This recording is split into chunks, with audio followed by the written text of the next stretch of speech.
Welcome back to the island of Hokkaido for day 2 of Rally Japan.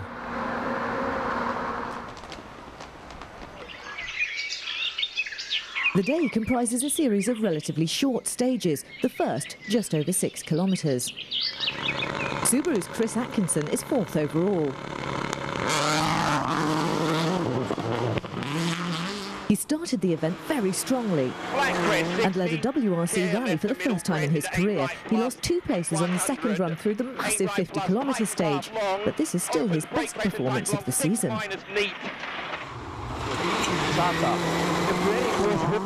Ahead of him, Marcus Gronholm also lost a position on the long stage, but says the cooler, damper conditions today will suit his Pirellis, and he plans to push to regain second place. He starts the day 12 seconds down on Sebastian Loeb. And Loeb and his Michelins can't match Marcus's pace on stage 10. The Frenchman has his sights set on the driver's title, not the win. And he drops just over 4 seconds to Gronholm here. You've lost 4.1 of your advantage to Marcus.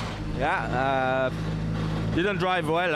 It was a lot of big ruts. The car was going everywhere and difficult to stay in the line, so not so good.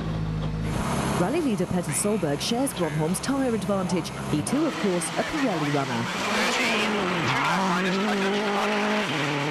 But like Loeb, he can't beat the Finn. He wants another good day and says he's concerned about keeping up his performance. 30, cut 36 left, minus tightens of a jump half long, 60. Oh, a 2-wheel jump there. He's also slower than another Pirelli runner, Harry Rovanperä. 5th place Rovanperä won the final stage of day 1 and starts day 2 with another fastest time. He's 6.5 seconds quicker than Atkinson and is now just over 11 seconds behind the Australian. And with Gigi Gali in 6th, Mitsubishi are taking the fight to Subaru in the battle of the Japanese manufacturers. Francois Duval holds 7th, while Roman Cresta is the first of the Fords in 8th.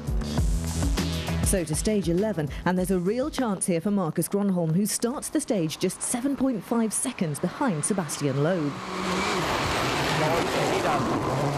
Peugeot may have given up on the Manufacturers' Championship, but neither the team nor the driver will enter a rally without battling to do their absolute best.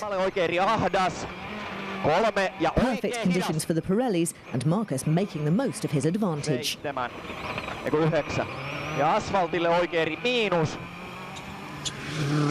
So Loeb is under pressure. And he has to make sure he's less than 7.5 seconds slower than Gronholm to keep his second place. He's certainly struggling on the steering. Now there's Loeb. Oh, that's going to be very, very close indeed. Gronholm definitely with a big advantage. Now Marcus is coming up to the finish. Now let's start a stopwatch to see exactly what the difference is. Remember, it has to be less than 7.5 seconds. This is going to be very close. Wow, that's just under 7 seconds. The margin between them now, just over half a second. He just holds on to that second place. So Gronholm comes into the 9 kilometres of stage 12 with a clear target: to beat Seb by more than 0.6 of a second. And he does it. He's more than 4 seconds faster, taking second place, and now 3.5 seconds ahead of the Frenchman.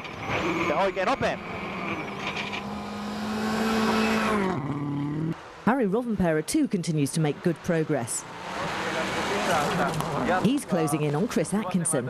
This is the 3rd time this section of road's been used. There are deep ruts in places. Rovanperä caught in one there, and the sump guard bouncing him offline. Even so, the Mitsubishi is nearly 10.5 seconds faster than Atkinson's Subaru on stage 11. That's one to divide the passionate local fans of the 2 big Japanese makes. This stage is I a little bit worry about this one fast core places. There is deep ruts and I lose the line, and after that is a little bit concentrating also, but it's coming quite well, it's no problem. So on to stage 12, where Atkinson is less than a second ahead of Rovanperä overall at the start. And he can't defend his position against him. Again, he's beaten. The Subaru loses 4th place to the Mitsubishi. Atkinson now trails Rovanperä by nearly 4 seconds.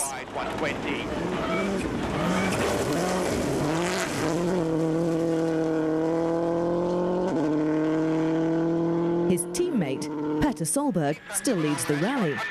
But he isn't having it all his own way. He loses time to Gronholm on stages 11 and 12. But that could have ended his rally.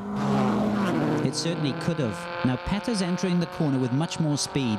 He stays out from the rut on the inside, but still gets bumped, pushing the car offline, gets broadside on the gravel and down through the ditch. The gods were with him there.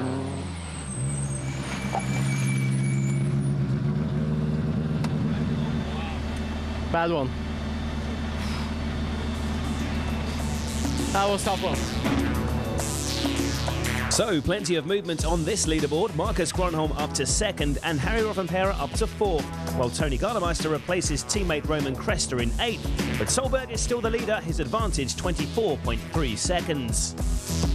So to the final two stages of this loop. One of them, Rikubetsu, provides spectator viewing areas where the fans can get close to the action.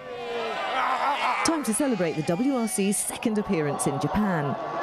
These fans share the passion for rallying with those who take part and are thoroughly enjoying seeing their favourite sport on their own shores.